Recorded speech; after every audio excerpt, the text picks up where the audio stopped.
Good evening, and you're all very welcome to tonight's webinar, which is being brought to you tonight by the Teagasc advisory staff here in County Mayo.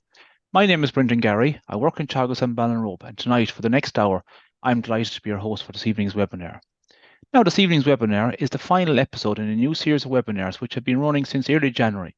Now, during this series, we have covered some of the key issues facing Irish farmers in 2024, and tonight will be no different. Tonight, we have two very distinct and different topics, but very important topics being discussed, with Francis Blythe, the Teagasc Health and Safety Specialist, giving us a talk tonight about farm safety. While later on this evening, my colleague Peter Comer from Teagasc and Ballinlae will conclude this evening with a talk on initiatives aimed at improving water quality, so stay tuned for that. Now, you, the viewers, are being encouraged to engage with our speakers here tonight, and we encourage you to ask and type questions into your Q&A button at the bottom of your screens, phones or tablets. And later this evening, Vivian Silk, the Teagasc Regional Manager here in County Mayo, will put your questions live to both Peter and Francis. So type your questions in throughout the evening. As always, this webinar is being recorded and will be available to watch back on the Teagasc Mayo YouTube channel in the coming days. So without further delay, I'll now ask you, Francis, to start sharing your presentation with us, and it's over to you now, Francis. Hi, Brendan. Hi to all the viewers. I'll just get my presentation up here now. Thank you. No problem at all, Francis. No, take your time, yeah. So how does that look, Brendan? Yeah, that's perfect now, Francis. Yeah, so that's over to you now, Francis. Yeah. Okay, thank you very much. So Brendan and asked me to kind of have a little conversation. I know health and safety is very important part of everything that we do as farmers. And construction safety is one of those areas that we need to kind of focus on and be aware, I suppose, of the implications of the types of work that we do on the farm and the impact that it can have. So just maybe to start off, the fatalities that are happening, I suppose, in the last 10 years, where are the big areas that are causing most of the fatalities? And we can see there that vehicles, at 44%, and machinery at 7%. When you add them two together, you're at over half the reason for the fatalities are associated with vehicles and machinery. Followed up then by livestock and falls from height. So falls from height really, and associated, I suppose, injuries associated with construction are where we're looking at or focusing our attention on tonight. But not to forget that vehicles and livestock are the main, I suppose, killers on farms. So we just need to kind of be conscious of that, and especially at this time of the year now with cows calving and all the various activities, the increase in work on farms, we need to be very cautious about that and remember that every time we try to do a little bit of work on the farm. From the perspective of construction and falls from height, where are these happening? So you can see falls from a roof there. We have 29%. Falls from ladders, 33%. And there are other, I suppose, height-related fatalities, falling off vehicles, slipping off bales, and other reasons. But the two main ones that we're focusing on tonight are falls from roofs and falls from ladders. I suppose when we also think about it, it's not just sometimes the person, sometimes vehicles can fall from a height, and that can be over the edge, I suppose, of a steep incline. Or what we're seeing a lot of lately, I suppose, is these situations where machines are forced to go higher and higher, filling in pits. So it's very important for us now to think about maybe the coming season in relation to where we're putting our silage and how we're going to manage that silage, and are we forcing our contractors to work at ever increasing heights? So now is the time to think about it, and now is the time to do something about it. If you feel that this is an issue for your farm, it's important to take action and put the required facilities in place that remove the need to be going so high with silage pits. When we think about construction, sometimes you think about the greenfield site and you're building a shed or you're building a new shed on the side of your farmyard. But with the storms that we've had in recent days and recent weeks, there's lots of maintenance, and that maintenance then requires people with the correct skills to repair any damages that have happened. Obviously, we try as farmers to do the best we can to keep our facilities and sheds in good condition and maintained well. so that storms don't have a severe impact. But sometimes storms will have severe impacts, and it's important, first of all, to remember never to go out in a storm, to check on buildings or anything like that. Wait for it to pass, and when it has passed, then assess the damage, and always, get skilled labor in to do the repairs. If you're not in that kind of work yourself, if you're not a skilled person working on sheds and working at heights, then it's important to make the decision to get someone that is skilled and has the right equipment to do that work and is correctly insured. We can do some work ourselves, maybe cleaning gutters and some light work that doesn't require a large amount of equipment and a lot of skill. And when we do that, we need to make sure we're getting up to those heights safely. And you can see here the two different scenarios. I suppose you can see the farmer on my left is standing in the bucket of a loader. Obviously, nothing there to prevent him from falling. And you can see on the right there, this particular person has hired out a purpose-built mobile elevated work platform to do the work, which is power hosing that particular shed. So these are decisions we need to make. Are we going to cut corners and try and do things with equipment that isn't designed for it, or are we going to get equipment on the farm that will do it correctly? And this particular piece of equipment here, you can drive yourself. If you have a driver's license, you will get a short course before you take it out. The people that provide the equipment will give you the instructions, and you can take it out. And some people take it out for a few days and do a lot of work together. So, these are decisions we need to make. Or do we make the decision where we get people in that haven't, I suppose, the right equipment? You can see these two people up on the roof. There's no evidence there of I suppose, having the correct safety procedures and safety equipment, no hard hats. Or do we kind of look at this particular situation where they're working here on fragile roofs, they have the scaffolding, they have the crawler boards, and they have the correct equipment in place. So, these are decisions we need to make, and sometimes these decisions cost money. So it's not always easy, but it is something we need to consider every time we try to do work on the farm. Just an example of where a person has been fined by the Health and Safety Authority, where they didn't appoint a project supervisor for construction. And this is becoming I suppose, an issue or an area where farmers need to understand their requirement and their responsibility to appoint people to take on the role of managing the site and managing the construction project. So, this is one of some examples that are going through the courts at the moment in relation to inspections that have happened. Unfortunately, in this situation, there was a person that passed away and there was a fatality on the site. What is construction work? Construction work means the carrying out of any building, civil engineering or engineering construction work, and includes but is not limited to one of the following: construction, alteration, conversions, fitting out, commissioning, renovation, repair, upkeep. So that really means a wide range of different activities that come under that particular remit. And why do I say that? I say that because there's regulations and legal responsibilities associated with work that's termed construction work. What is that? So the first main one for farmers and for us as farmers to understand is you must appoint a project supervisor for the design stage, which is associated with the design of the building. Now, we're lucky in Ireland that we have the Department of Agriculture, which provide standard specifications for buildings that are being built. So that means that, there's standard requirements in relation to the steel and the supports and the timbers and the sheeting that goes on the building and how they're designed and the spans that you can go to with different specs of steel and timber. The project supervisor for construction stage must be appointed if the project lasts more than 30 days or 500 person days.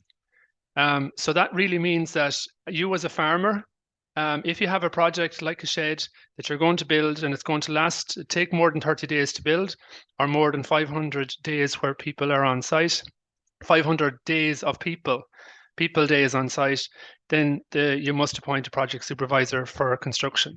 In addition to that, or if the project has any particular risks. And what do I mean by particular risks? Particular risks are if you have a likelihood of falling from a height, so if you're working on a shed, obviously that's a height risk. Burial under earth falls, which means if you're putting in a slatted tank, there's a potential for that. Engulfment in swampland, obviously if banks move in that, but largely that isn't something particularly that we as farmers have to deal with.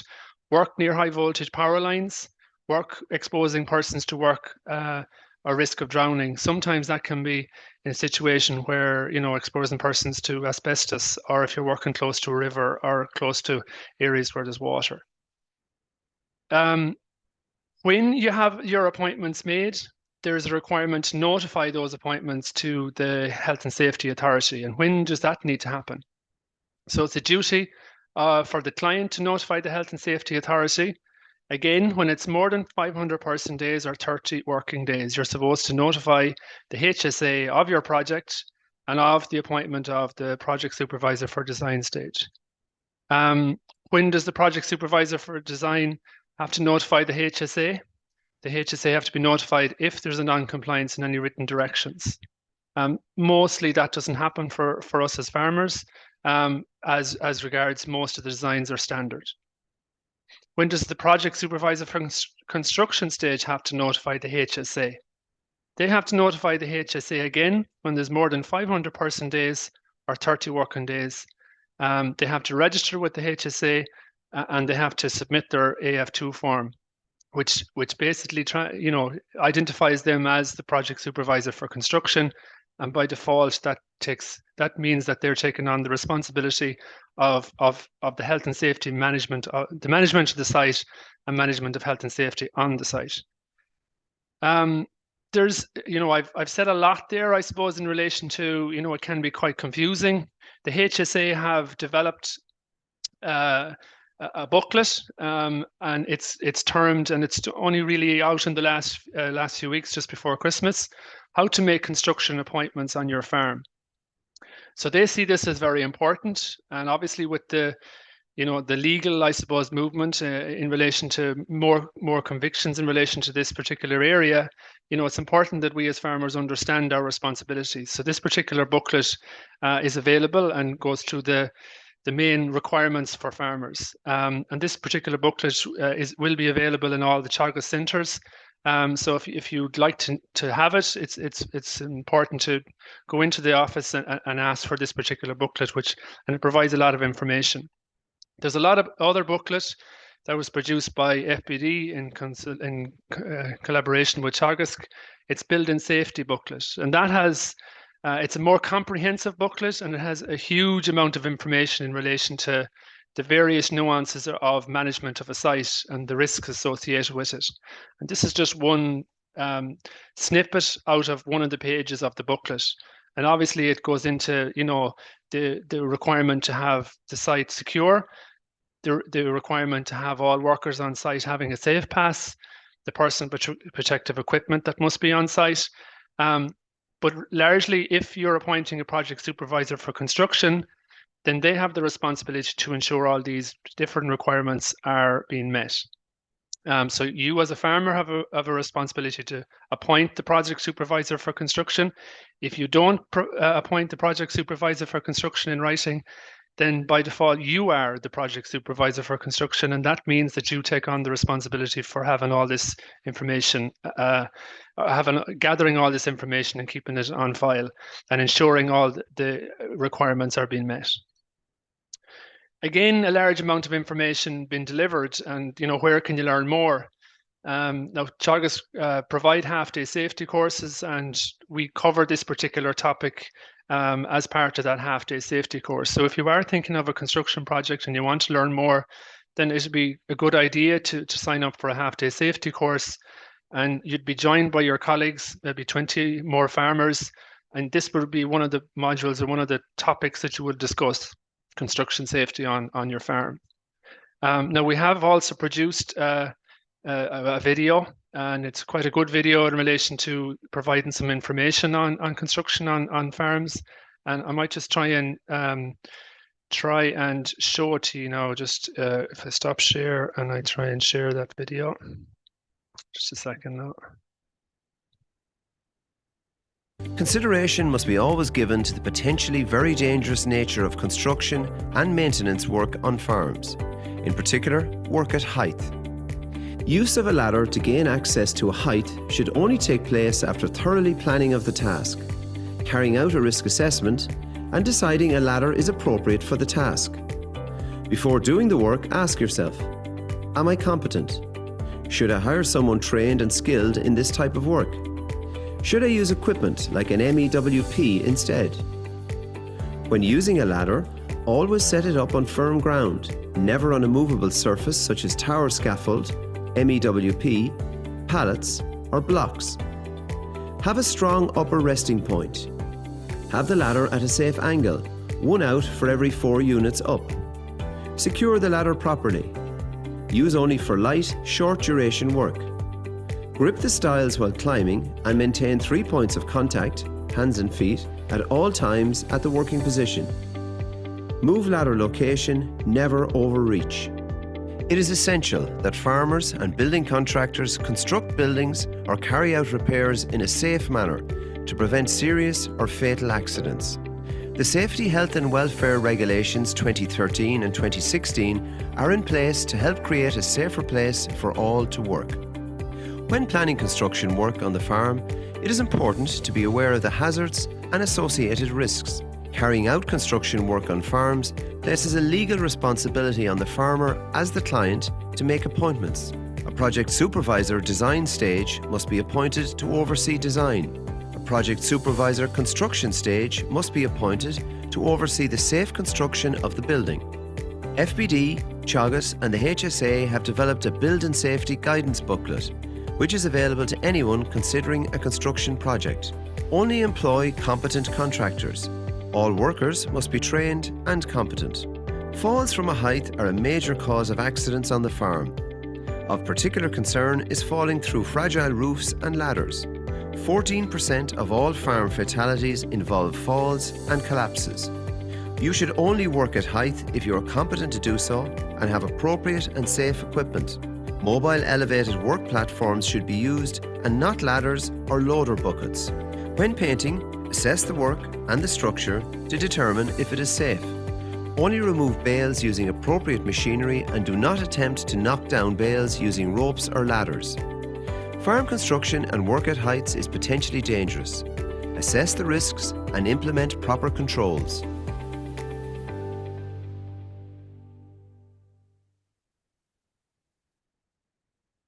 Okay, I might just also show the document if it comes up for me there, the building safety booklet that the HSA have produced. And again, I want to say thank you to the HSA for providing us with the slides in relation to construction on farms. So, you know, they have provided the detail and the information for this presentation. So they have produced this booklet, How to Make Construction Appointments on Your Farm. And it's important that any farmer that wants to or is intent on doing some construction work, that you get this document and you read through it in detail. It has a huge amount of information. And it provides an easy step guide in relation to deciding if the project supervisor for construction stage needs to be appointed. I suppose this particular section here, benefits of making appointments for construction on your farm. It protects you, the farmer, against possible prosecution in the event of an accident or on a construction project. And by making appointments, you pass the responsibility of the safety management of the project to the project supervisor for design and project supervisor for construction. You have less likelihood of accidents on projects. When do you need to make an appointment? Again, just to reiterate it, and I don't want to take much more time from Peter, but will there be more than one contractor? If a farmer carries out or helps with the construction of work, then the farmer is considered to be a contractor. Will the work last longer than 30 working days or 500 person days? And will there be any particular risks? And we talked about the particular risks, they being working at height, working underground, or working near any particular risks like asbestos or power lines or water. So that particular document is there and it provides a large amount of information, and I'd really recommend any farmer thinking of doing any construction work on farm get this document and read through it. So Brendan, I'll stop there and